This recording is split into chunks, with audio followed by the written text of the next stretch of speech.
Sales is a dirty, dirty word. At least that's what a lot of people think. And it's because of these stereotypes when it comes to salespeople that wreck the reputation of the sales industry.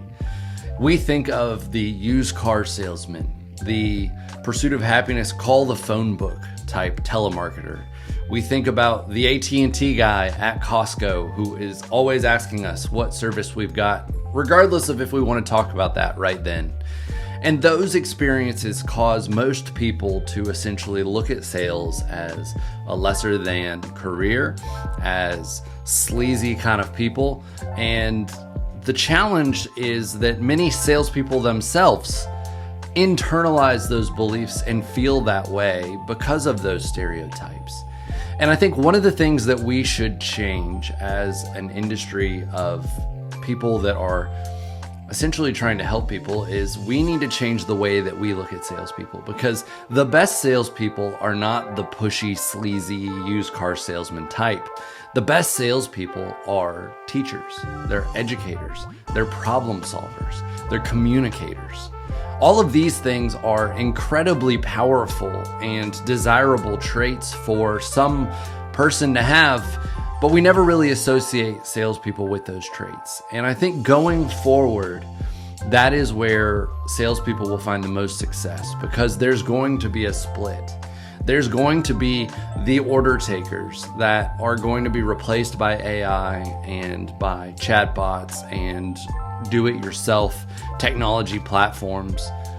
And then there's going to be the salespeople who are going to stand out head and shoulders above the rest as the people that really add value, because they're providing insight, they're providing guidance. Most importantly, they're acting as an advisor in really important parts of your life. And so I want you to think about, if you're planning to go into a career of sales, or maybe you're already there, I want you to ask yourself these questions, right? One, how often are you asking questions of the other person compared to how often are you speaking to them? We know that the top salespeople are constantly asking questions and learning more about the people that they're serving. They're trying to make sure that they understand the situation completely before diagnosing and providing a solution. You know, the analogy that we would always talk about is if you walked into the doctor's office and before you even started to tell the doctor what was wrong, he came in and said, "Hey, we're going to do it. We're going to amputate the leg." You're not going to think very highly of that doctor, because that doctor didn't take the time to actually do the research to diagnose what is wrong, to actually solve the problem that you have. Same thing occurs in the sales process. If you're not asking a lot of questions, if you're not really curious about the people that you're helping, you're most likely going to provide solutions that are subpar. So one, you want to make sure that you're asking more questions than you are doing the talking. And two, when you are talking, are you making sure that you're providing real value in what you say? And this means, are you adapting what you're saying to your client so that it is in terms they understand?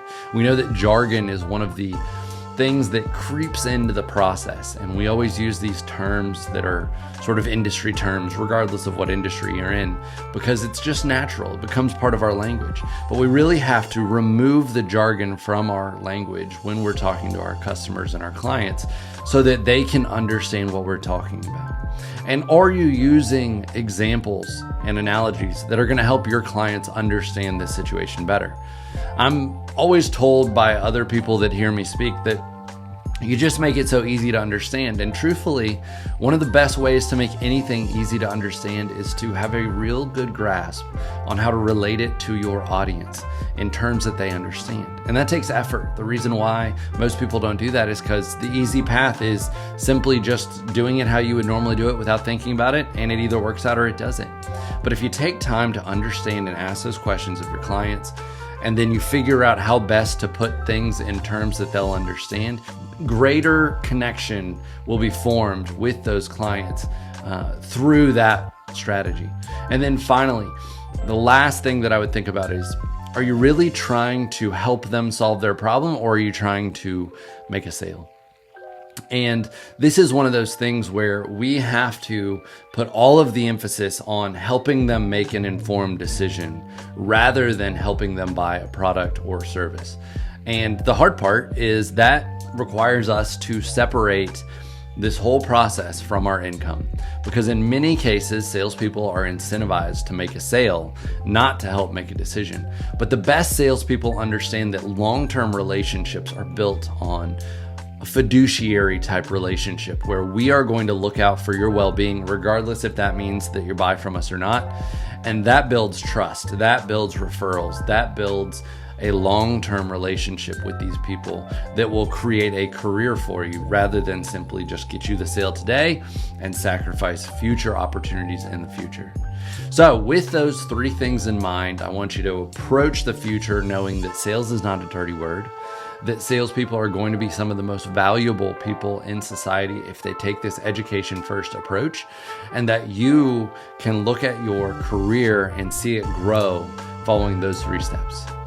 Let me know if you have any questions in the comments, and I look forward to talking to you next time.